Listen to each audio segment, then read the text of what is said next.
minute. Welcome to Decades, hosted by Chris Rubio. Decades is a show made up of 5 generations of people brought together to discuss topics you wouldn't normally talk about with others. The goal of the show is to learn by having some good, possibly heated discussions, without losing the simple fact that it's okay to talk to different people with different opinions other than your own. What's going on? My name is Chris Rubio. This is Decades. We are a live show. We've got guys from different types of decades, 60s, 50s, 40s, 30s, all that good stuff. And we're going to talk about things that you normally wouldn't talk about. You know, we're not supposed to talk about religion, politics, or sex. We're going to try to hit on every topic that most people won't talk about. Maybe not sex, but we will definitely have some fun type of heated conversations. We've got Craig Hannum in Clarkston, Washington. We've got Alex on Tech in Los Angeles.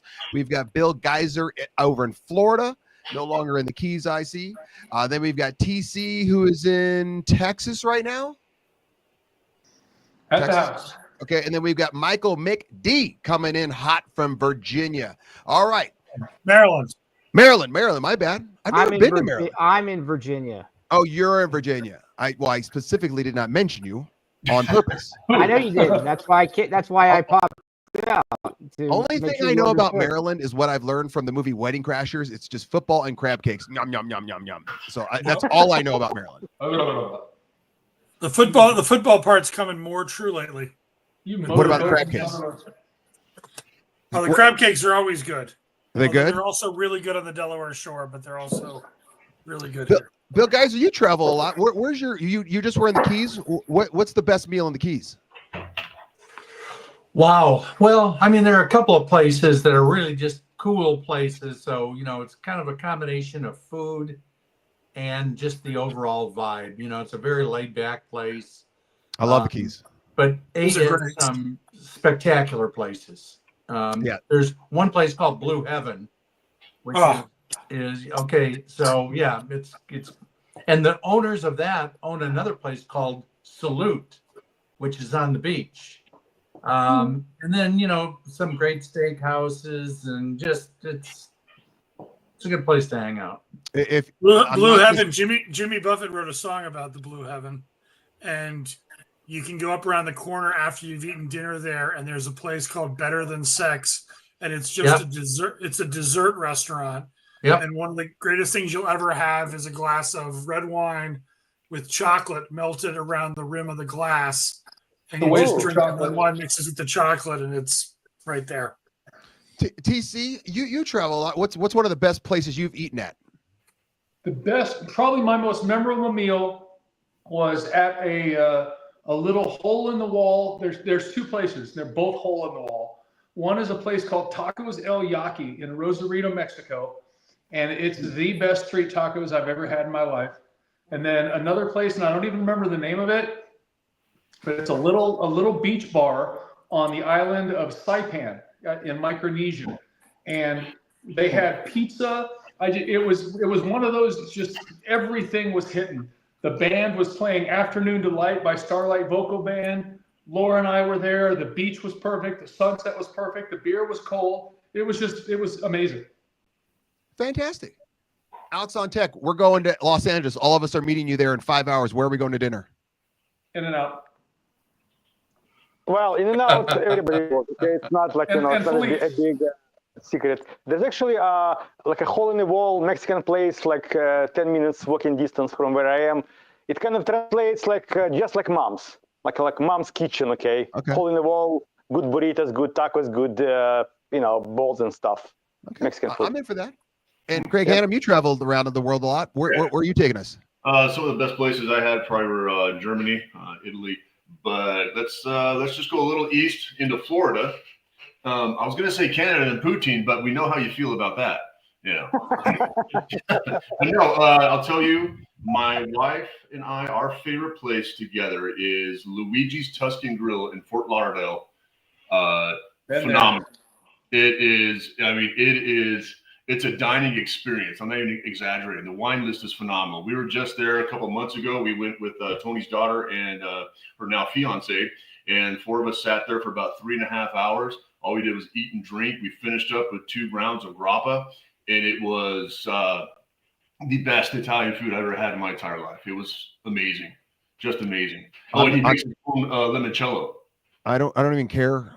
I'm not listening to you anymore about food now that you've said poutine. You like poutine, and then you also like German food. German food is trash.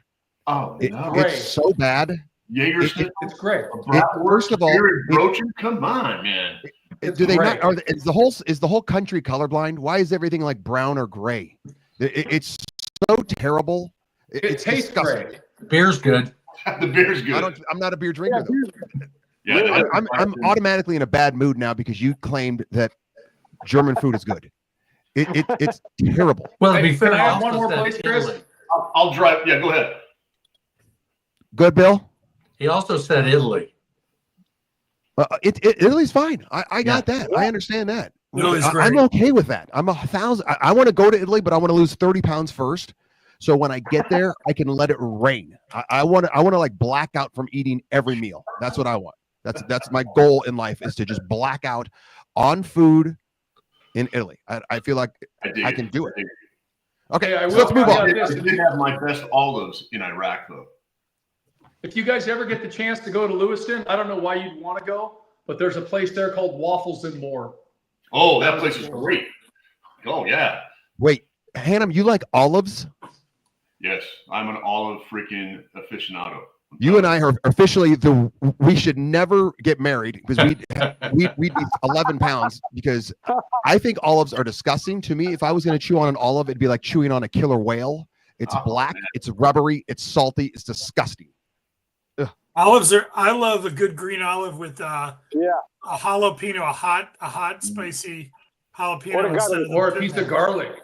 Garlic's not bad. Feta cheese is okay too if you want to go. I'm going to Waffles and More, man, that place is the best. You guys are obviously all disgusting human beings. An olive with poutine in it. I'm going to bring over some poutine. 20 minutes after the show's over, Chris, I'm going to drive over, drop off a basket of olives for you with an olive branch. A show of good. I'm not even kidding. It's making me gag. It's so disgusting. My only worst food, and I've said this several times on the Rubio Method, is pulled pork. Like, that to me is the most disgusting food of all time. I don't want to floss while I'm eating. It's absolutely. Ugh. Wow. Oh, it's the best. I can't even do it. All right, let's move on, boys. Hey, speaking of olive branches, what do you guys think of Zelensky? Well, okay, that's what I was just going to bring up.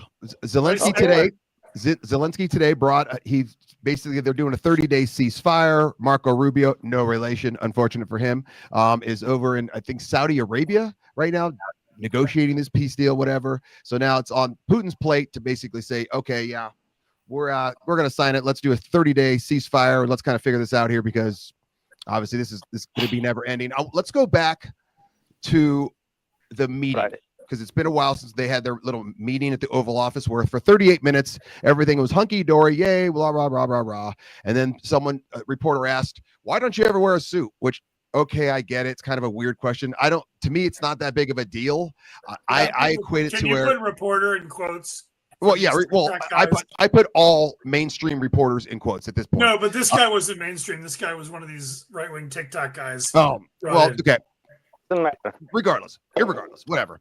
In one of those things where then you immediately have the left, the right saying, oh yeah, you should wear a suit. And then you have the left saying, well, Elon Musk doesn't wear a suit. And where the obvious argument can be, okay, well, Elon's not begging for money. That's number one.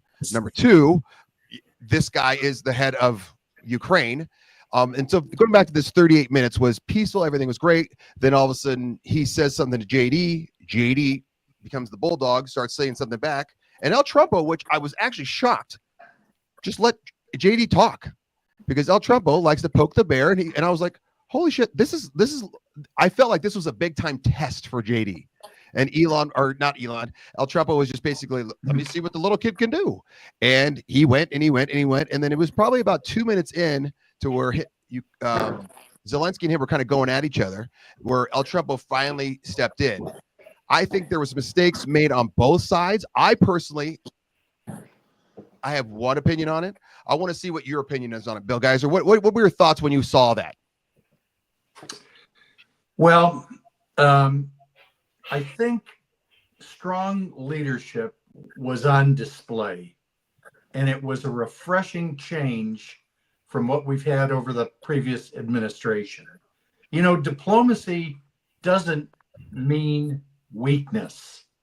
And somehow, you know, people were making out Trump bullied the guy and he embarrassed the U.S. Well, the fact of the matter is the world respects strength, and strength was on full display there, number one. Number two, Trump has been very, very consistent, and his voice is almost the only one that is talking about, I want to end the carnage. 300,000 young men have gotten killed. Either they're Europeans, granted, they're not Americans. They're either Ukrainian or Russian, but 300,000 men have lost their lives in this, and no one says a thing about it.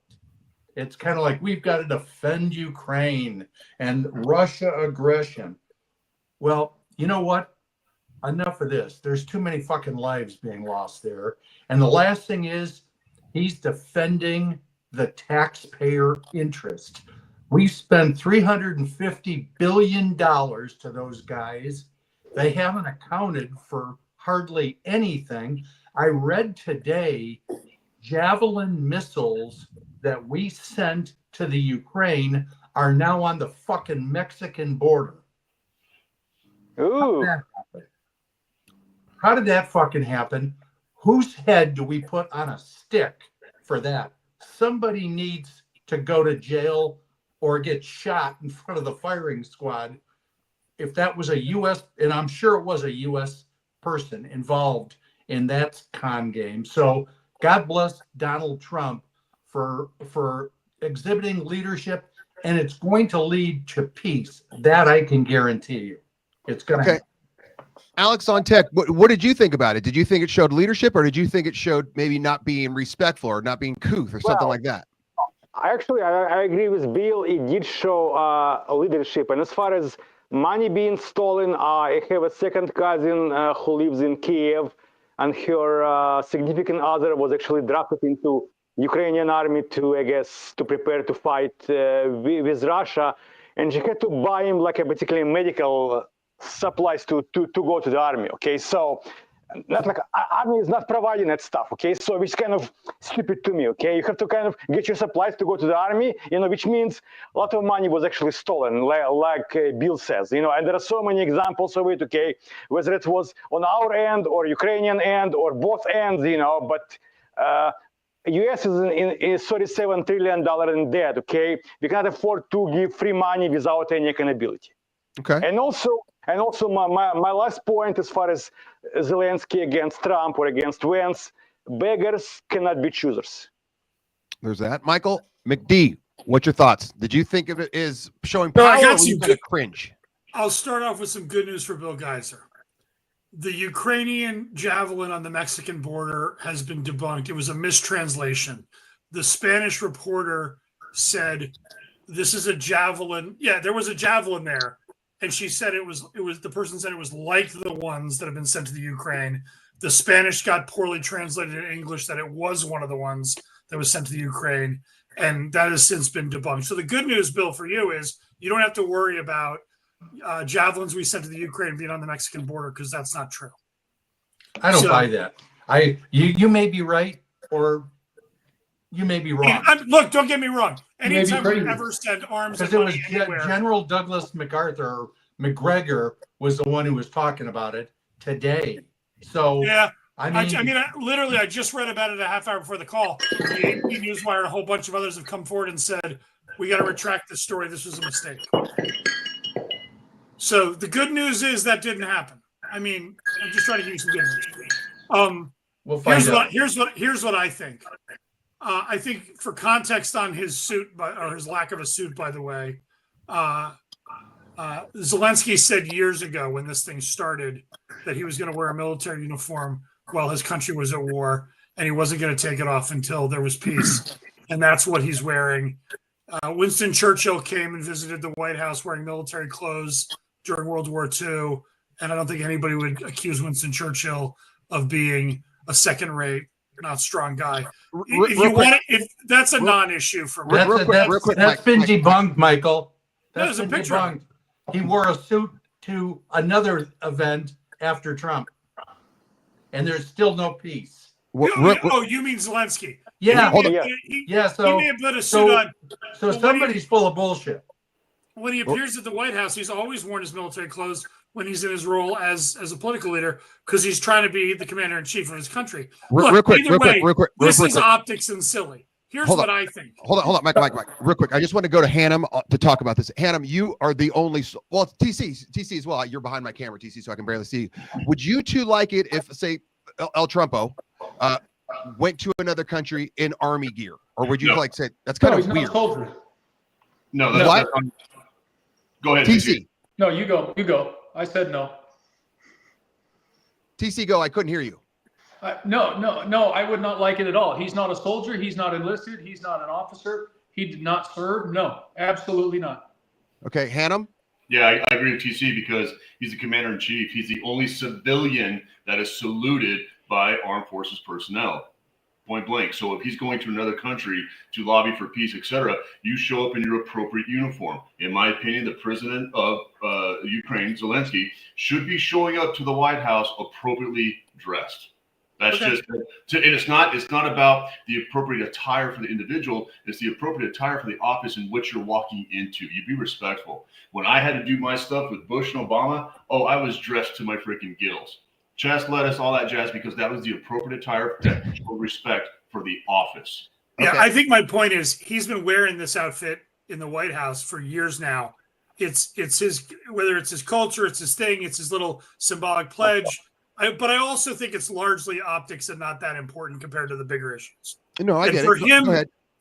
For him, the bigger issue is he can't trust Putin to honor any peace talk that doesn't have teeth and security provisions in it, because Putin's already violated peace deals with Ukraine in the past, and Putin's running out of people.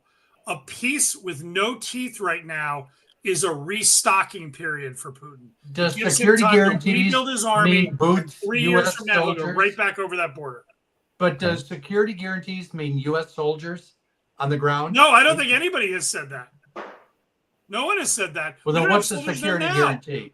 If we do a mineral deal with the guy, we got a business deal. Isn't that a security guarantee? So let's talk about the mineral deal. The mineral deal will first realize actual minerals 10 years from now. So at the rate it takes to dig them up, and get them processed. Unless you get Elon. I'm not saying it's not a bad thing. I actually think it's a great idea for American businesses to go in and help Ukraine rebuild their infrastructure if it's profitable to us and we get minerals out of it. I think that's a great idea. I'm all for the mineral deal. I'm just saying it's not like we're going to send National Guardsmen or soldiers in right away. We're probably not. We're not. That's not a security deal with teeth. The security deal with teeth is all these countries that have been fighting with the Ukraine agreeing that if Putin steps across the border again, we're all going to go back with support, whether it's arms or money, and help them again. We're not just going to leave them hanging in the wind.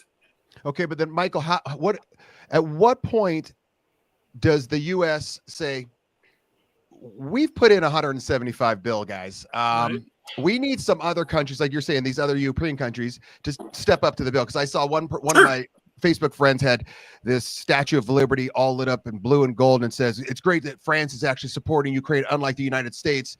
And then I just did a simple Grok search of how much money has France given Ukraine, and it was like $3.4 billion. How much is the United States giving Ukraine? Like it's $175 billion.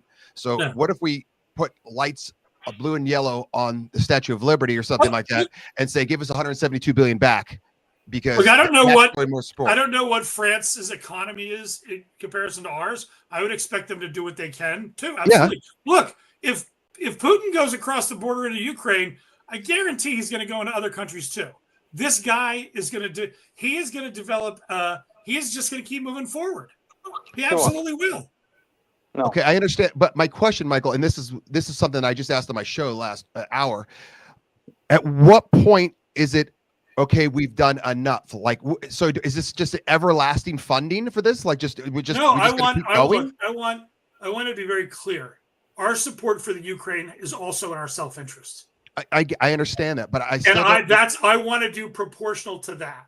I get that. But negotiating a peace and letting Putin dictate all the terms, which is what Trump has been doing in the last month, isn't in our best interests. Okay, but there's still not. The way I explain this, I tried to explain it to my 13-year-old. You've got the Seattle Seahawks and the Lewiston, Idaho high school football team. Lewiston High School is Ukraine, Seahawks, or Russia. Okay. Right.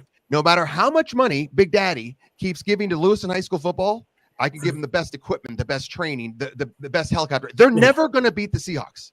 Ukraine is never going to beat Russia. They don't I don't have the want manpower. Ukraine to beat Russia. I just want Russia to stop invading the Ukraine. Okay, but if say Russia is bigger and badder, if the Seahawks want to keep beating the shit out of Lewiston High School, they can do it as long as they want. They can do it forever. But isn't it in our best interest to stop Russia from rolling across Eastern Europe? It is, but you're still not answering my question. When did we say enough is enough funding? Like what is there a time? We just got to wait for Russia to say we're tired. Like that's what I don't get. No, but I'm saying, do we let them take over Ukraine and then we let them? I mean, when do we say, here's the line in the sand, don't cross it? That's what I want Trump to be saying to Putin right now. Okay, Hannah, go ahead. You're out of Ukraine and you're not coming back.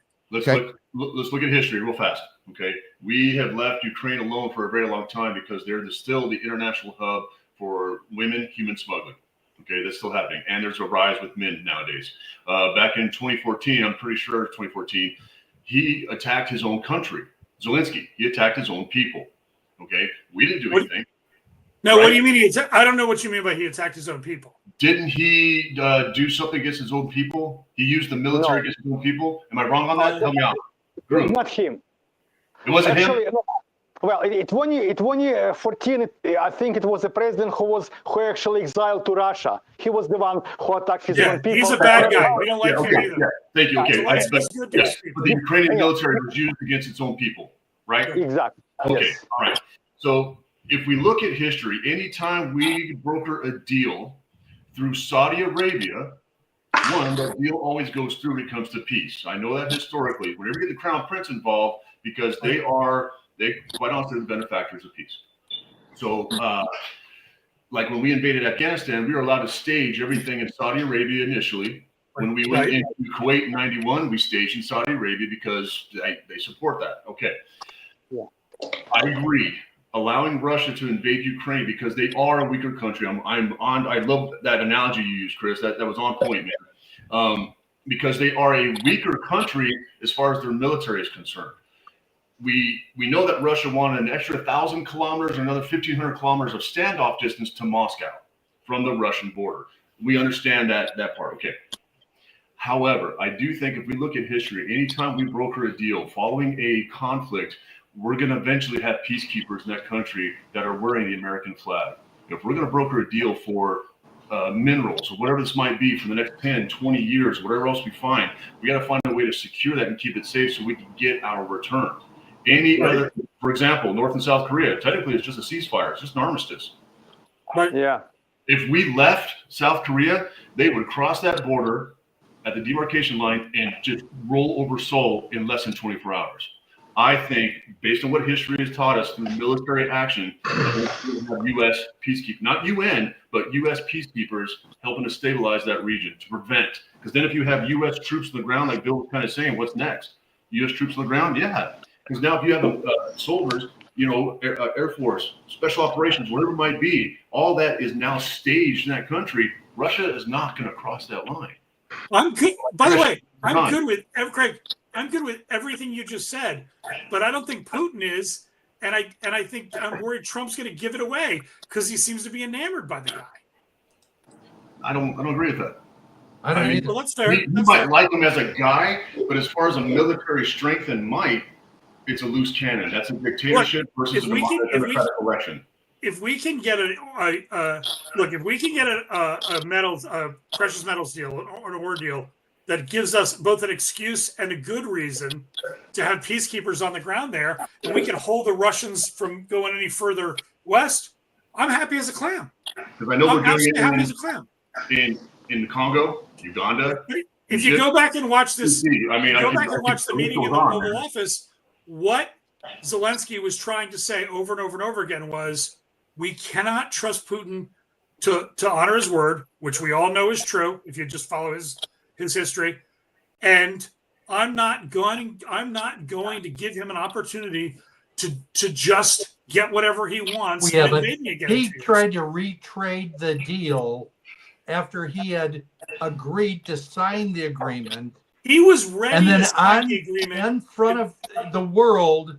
He then tried to flex his muscles, and that was a stupid fucking thing to do on TV with the U.S. press there when there was already a tacit agreement.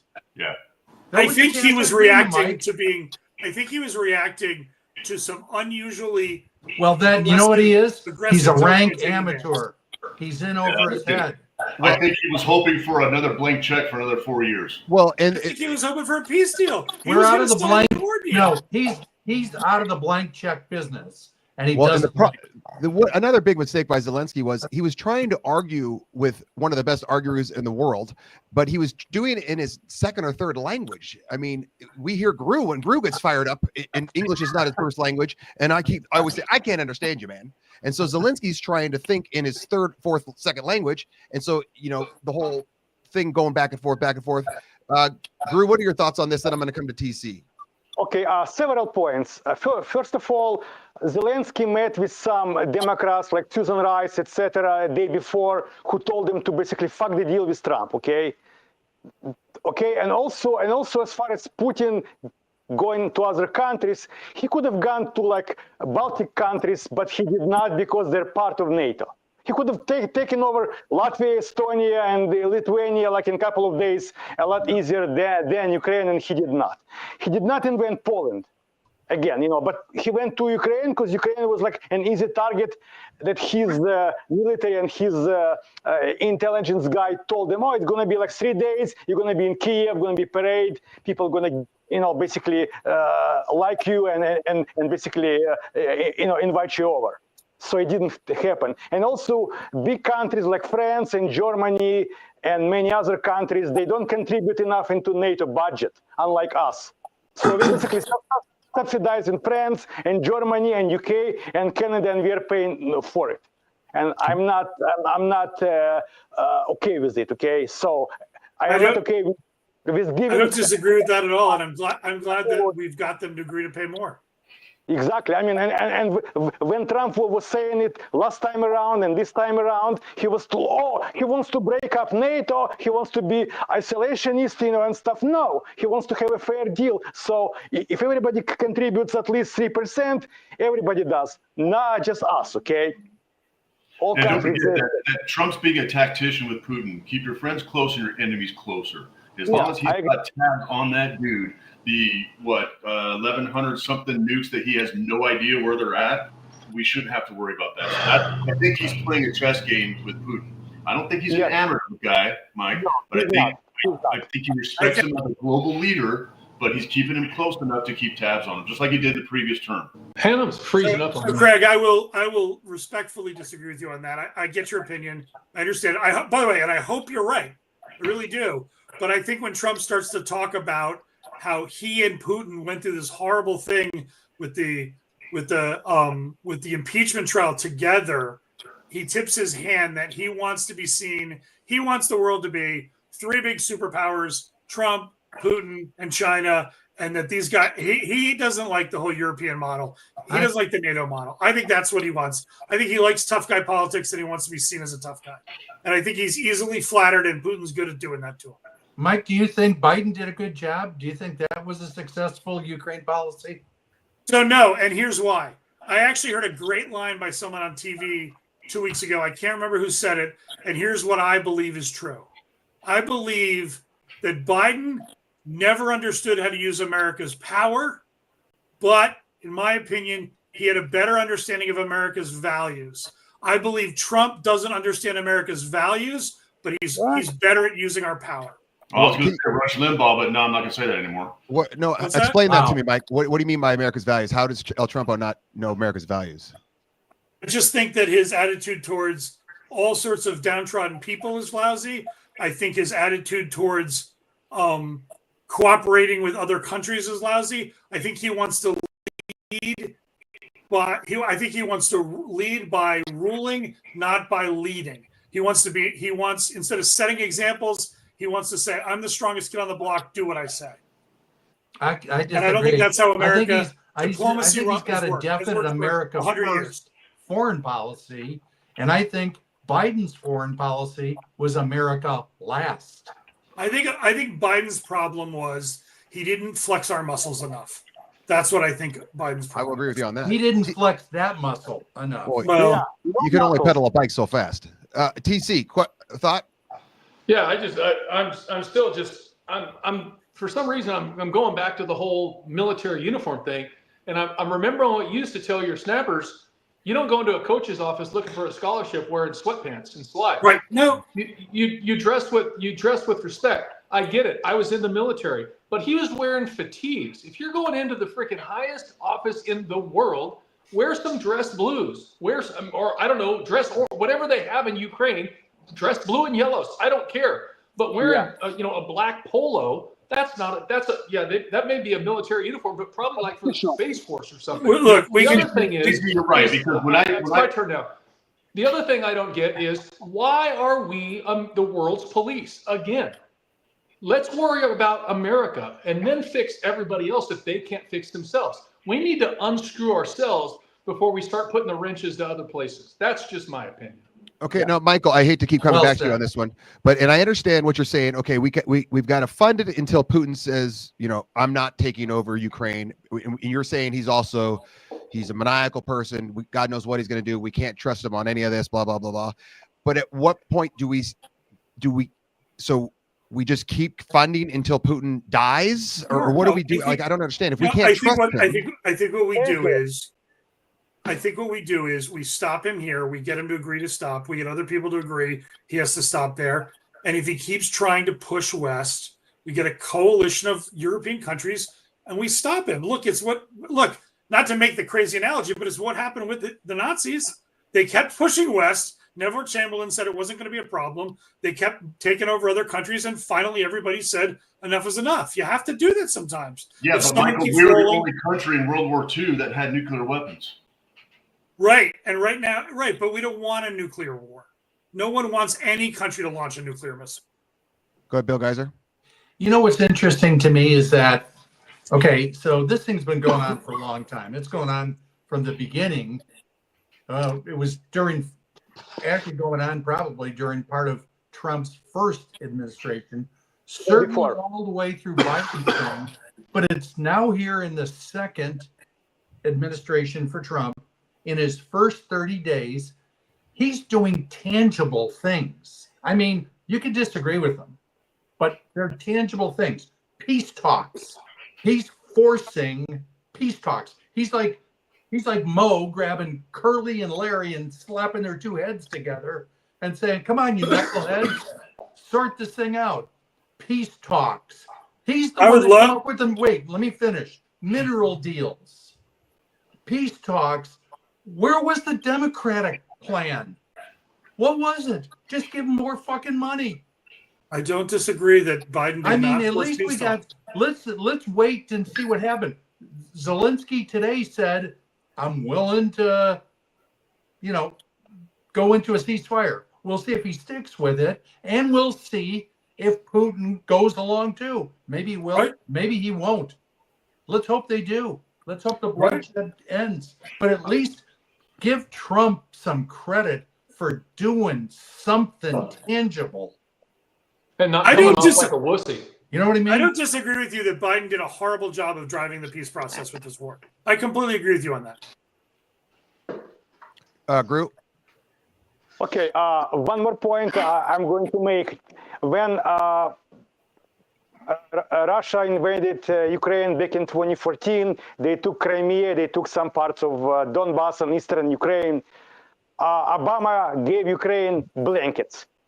When Trump came to power in 2016, they got javelins and military support, and nobody called Obama Putin's puppet, okay, for giving Ukraine blankets and not giving Ukraine actual weapons to defend themselves. Right. Obama was very naive about Putin. But what we know now is he can't be trusted. But then Obama? Yeah. No. Obama or Obama's retired. He doesn't count anymore. What we know now about Putin is very clear that he can't be trusted to honor his word unless there's some teeth behind it. So let me throw this out. I would like to think we all agree on that. Yeah. I mean, I think we all want peace. That's number one. Number two, I'd like to stop the bottomless checks. And I would like the peace to not just be a chance for Russia to rebuild its army. I would like it to be a peace that's a lasting peace. What does America do? I mean, this is all for all five of you. Does America do if Putin just says, "Yeah, I don't like this deal. We'll just keep going. We've got 10 times more men or 50 times more men. We've got more land. We've got more power." What is America supposed to do? Are we supposed to just keep funding this forever? Do we eventually bring our troops over there? I know it's great to say, okay, all these other European countries, come help us. Let's go. We need some help on the border here. But everyone's like, I think it's like a business mediation. It's like he may say, no, I don't like that deal. Well, then what is it about that deal he doesn't like? And, it's like trying to bring two opposing forces together and negotiate something that they can live with. And who's doing that? At least Trump's got respect and the power to at least get these two guys to talk.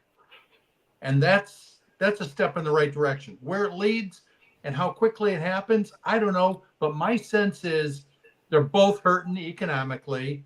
They both lost massive amounts of human life.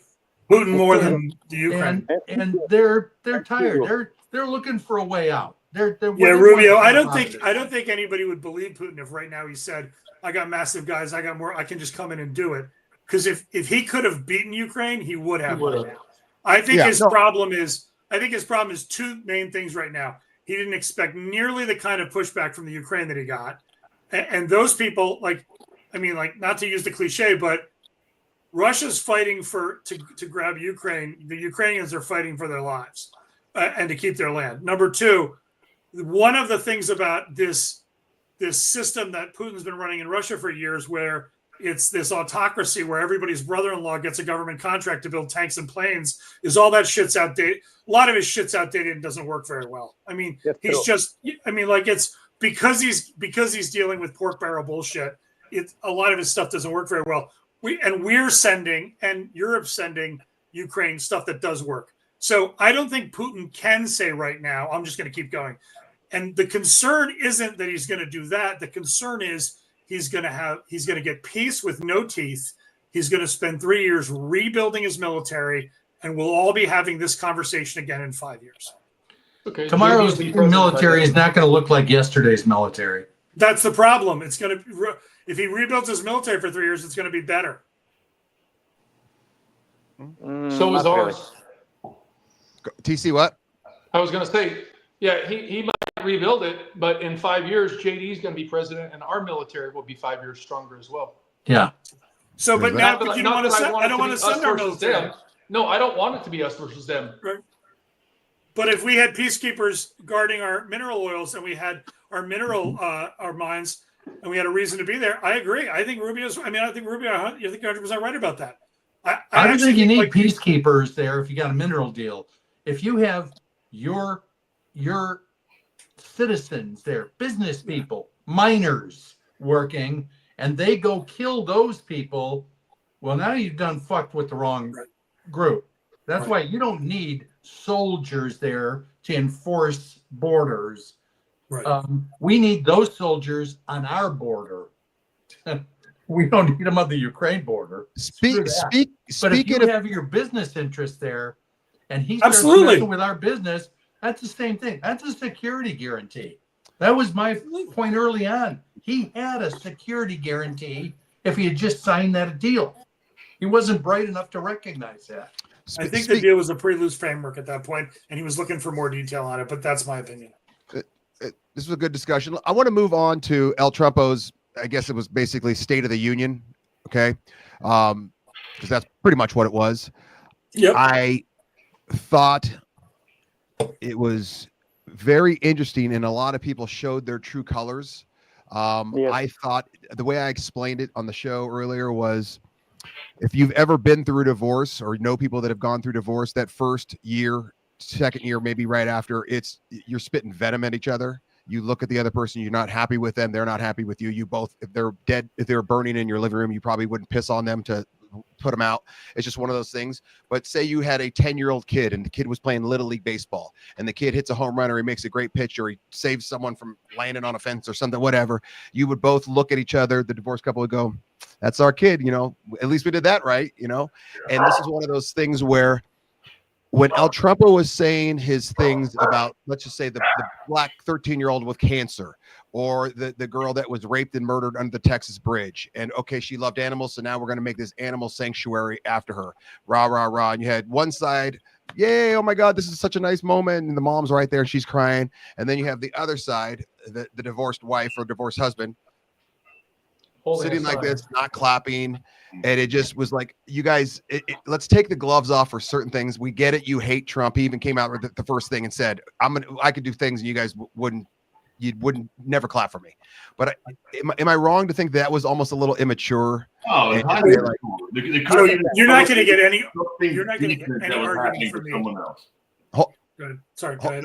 Go ahead. Let's go Hannum and then Michael. I couldn't hear both of you. The fact that they couldn't celebrate something that involved down to that individual level that affected a family, something very tragic like the little girl, the boy who's struggling, and all these things that were actually really great things. And they just sat there, not stoically, but pouting, and then saying, oh, we're supporting Women's History Month, et cetera, but we want to make sure men can still beat the crap out of women. It was the biggest dichotomy in irregular behavior I've ever seen in a State of the Union.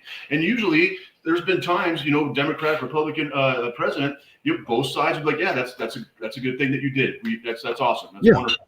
But to, like Nick said a few weeks ago, that circling the wagons on their personal belief system to the point of just not recognizing the fact that you've got a family sitting above you who lost a daughter because of bad immigration policies along the border. That's point blank.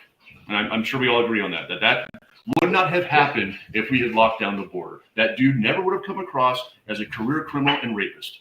Wouldn't have happened. Yeah. They couldn't even recognize that, okay, we're sorry about your loss. Not even that. It blows my freaking mind, man. I'm 100% with you. The Democrats had a horrible showing that night. The mistake the Democrats are making is, in my opinion, is whatever number of years ago it was when that guy Hill stood up and screamed, "You're a liar," to Obama during a State of the Union address. Oh, Al Green. And it was the first time in, 50, 60, 70 years in our memory that someone acted like a jackass at the State of the Union address. It's like it's like everybody's acted like now that's okay. And now we got if I want the Democrats to make me proud, I want them to go back to, you clap for the kid with cancer, you clap for stuff, you clap for it, you stand up, you do all that, and the Republicans need to do it. And that also means that Marjorie Taylor Greene and Boebert have to sit the fuck down and stop yelling and screaming at Biden.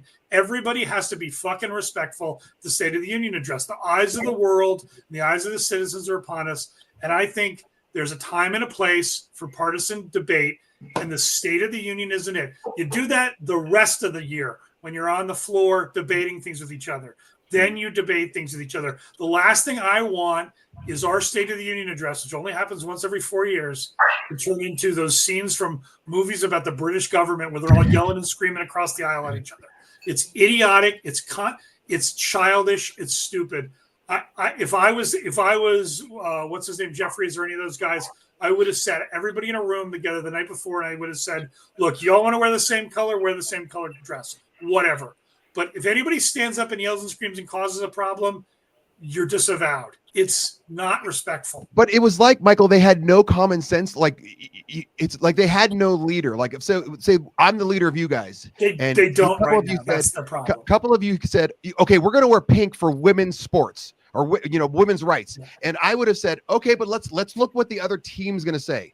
They're going to say, okay, you're wearing pink for women's rights, but yesterday we voted to let dudes be in women's sports. So maybe we shouldn't do that. Okay, well, we're going to hold up these auctioneer paddles. Yeah, it's You're not going to get a fight from me on this one. No, I know. I'm just saying, like, who is your leader now? That's that you raise a great bigger problem right now, which is that the Democrats have still been so far knocked back on their heels from the election in November that no one, like, listen, when Mitt Romney lost the election against Obama, the Republicans did a really smart thing. Frankly, I wish they'd followed what they did, but they had a big post-mortem on the election. They sat down, they got all their big brains in a room, and they said, here's what we didn't do right to reach out to Americans and get more votes. Did they follow it very well? No, they did not, but that's a separate issue. The Democrats haven't done dick like that. Pardon my French. They're all over the place because the Democrats have always been bad at central management in that way. Trust me, I'm 100% with you. The most amazing thing in the world to me right now is that Bernie Sanders, who's an independent, held a rally in Detroit and 10,000 people showed up. The energy is there. There are a lot of people who aren't Republicans filled with energy who want to be led, and there's no one on the Democratic side doing it. It's insane. It really is. It's like they had all their eggs in the Joey B basket, and then they put them to Kamala. And they never, like, it's almost like they never even thought of the alternative of, like, okay, what if she loses? Like, maybe we should have some. And that's when you have, like, someone like Gavin Newsom, you know, trying to do his own podcast with Charlie Kirk, which is a very interesting listen to. If you haven't listened to it, it's very unique. It's really, really bad. And you can see that it's Newsom really trying, but good God, he's not the answer for you guys. Bill, guys, you had your hand up. My bad. Well, I agree with Michael. I think, and it's probably not a topic for this week, but maybe in the future. You know, I think the country would be much better off with a strong Democratic Party and a strong Republican Party, because now you've got two organizations with their shit together, you know, advocating a position. And I don't think it's strictly a leadership position with the Democrats. It's also, what do they stand for? Other than they hate Trump. They definitely hate Trump. But other than that, I don't know what the Democratic Party means today. And look at all the former Democrats who are now kind of MAGA. They're not even Republican. They're not GOP. They're MAGA. Tulsi, RFK. I mean, a Kennedy being not a Democrat, is that amazing? That's like I mean, John F. Kennedy and his brother are rolling in their graves over this one.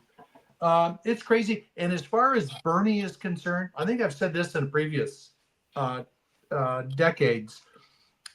He and Trump are the two most authentic politicians in America today. You know what they stand for. They are very unique speakers. They don't waver. They don't waver. They are who they are. They're unapologetic. We as people like authenticity. Right. And most politicians ain't. No, Bill, I completely agree with you. You don't have to agree with anything Bernie Sanders says, but he's been saying basically the same stuff and not backing down. I think if the Democrats hadn't torpedoed him, he would have beat Trump in that election. It would have been. I think it would have been a lot closer. I'll tell you that right now, because I don't disagree. And I you know what? I mean, I heard him interviewed today, and he is a. I don't want to say he's a one-trick pony because he's not. I think he's got a little more to him than that. But he has the intestinal fortitude of his beliefs to stick with them no matter what the weather does. Absolutely. Yeah. And I agree with you. Yeah, you got to respect him for that. Now that we're all agreeing on something, which is shocking, can we all agree on somehow, some way that we can figure out, because this is one of those things that's like right in front of everyone's faces, and everyone knows it's happening, but no one can literally find out an answer, or no one gets in trouble. And what I'm talking about, how, let's say, just pick a politician. We'll do Elizabeth Warren. She makes $186,000 a year. Okay. And all of a sudden within 5 years, she's worth $280 million. Like, am I crazy, or is this something that's like right in front of our face? And I'm not just saying Democrat Elizabeth Warren. It's literally both sides. Yes. And it's the Elizabeth ongoing Warren, joke that they should, they should be like NASCAR. Right? It should be NASCAR where they have who's sponsoring them or something like that. There's a comedian who said that, and I agree with him. All that stuff is public. It's just not that easy to find. I think there's two things we need: term limits on these guys on the Hill, no question.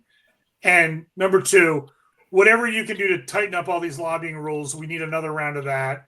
It's gotten bad again since the Abramoff days and all the soft money and all the and look, I know corporations are people, whatever, but the super PACs are just killing us. Like we need to do something to bring that in. Dave Wilcox says, my vote is for George Carlin. Is he still available? I wish. I wish. Carlin. I wish, though. That would be great. Terry, what were you saying? Elizabeth Warren, that's the Ford Bronco lady, right? Yes, 100%. The American that thinks she's Cherokee? Yeah, Cherokee. Yeah. Not Ford Bronco, Jeep Grand When Cherokee. he called her Sacagawea during the thing, oh, shit, that was funny. I mean, well, she's not. I mean, look at AOC. She's worth millions and millions from a bartender. Yeah, exactly. I mean, Well, they all are. she's another. They're all. Yeah. Where does she get left it and from? right? They all somehow figure out a way to make a ton of money on speaking engagements and books and all sorts of crazy shit. I would do a Son of Sam type rule. You can't make a lot of money when you're in prison on the crime you committed. You shouldn't be able to make a lot of money while you're in office. But I would do term limits. I would say, look, senators get. I'd give them 6 years is long enough, maybe 2 terms of 12 years, and then cut them off. But the guys on the House, 3 years, 6 years, I would maybe do 6 years across the board. But Senators get one. But what's the argument of essentially saying it's not only the Democrats that are raking in money.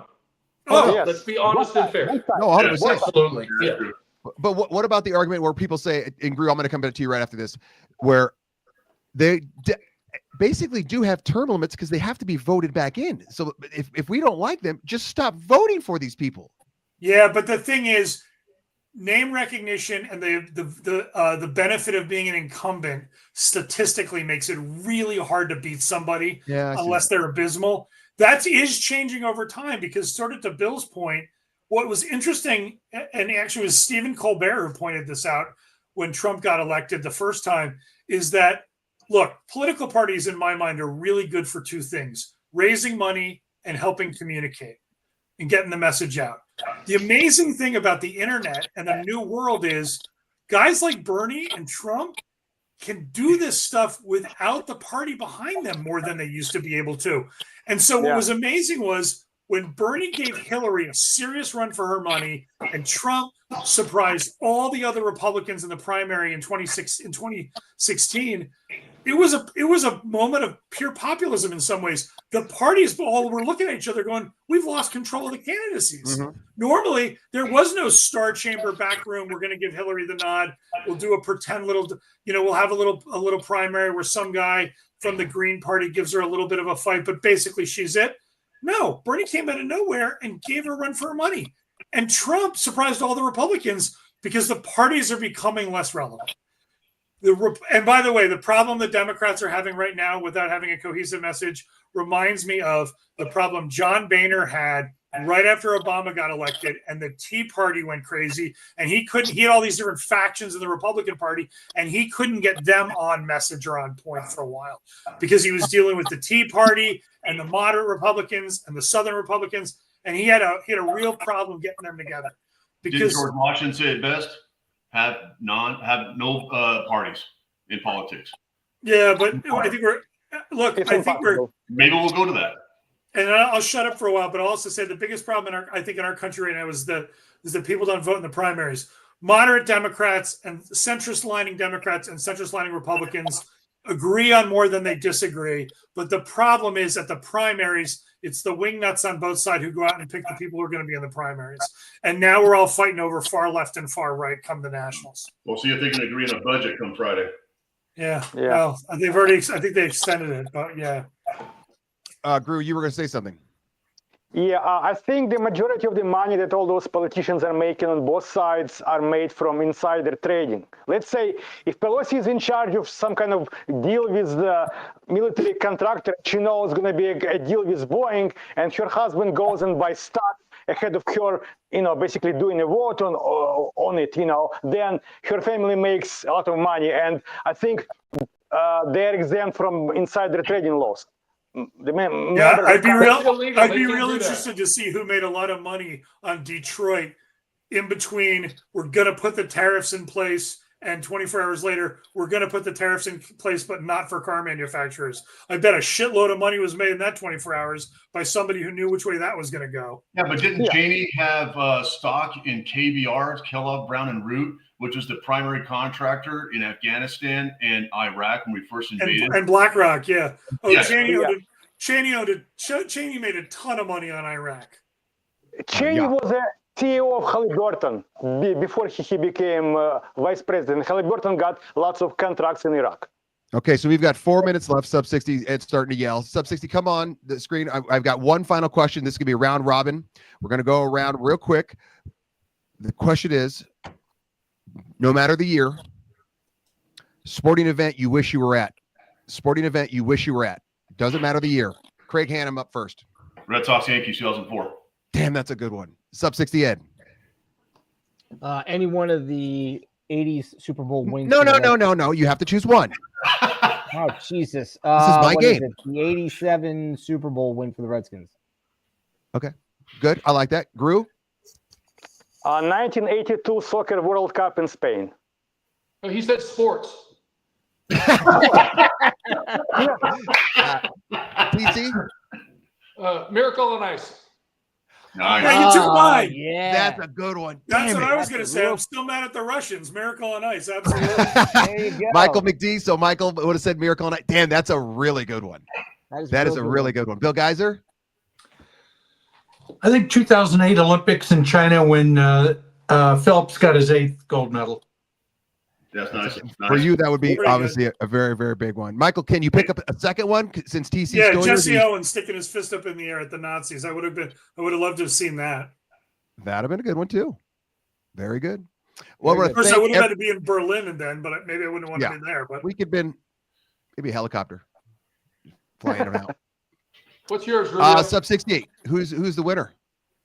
There is no winner because the whole team is the winner. Even you, Rubio, because this is exactly what we've been trying. This is the show that we've been working 2.5, 3 years for, where it's civil conversation from different perspectives, and everybody kind of doing their part and sharing their things. And this is exactly what we've done. So everybody's the winner tonight. Everybody gets a trophy. Even hey, you, Rubio, I promise you. After I put that crown on 2 weeks ago, I promised you a hat of the week. And in honor of the upcoming weekend, I'm going to break out my. Oh, no. There you go. The McD is important. Don't forget the McD. Fantastic. For everyone, for Hannum, Geyser, Sub 60 Ed, Gru, Michael McD, and TC, this is Chris Rubio of Decades signing off. Make sure you guys subscribe, and we'll see you in 2 weeks.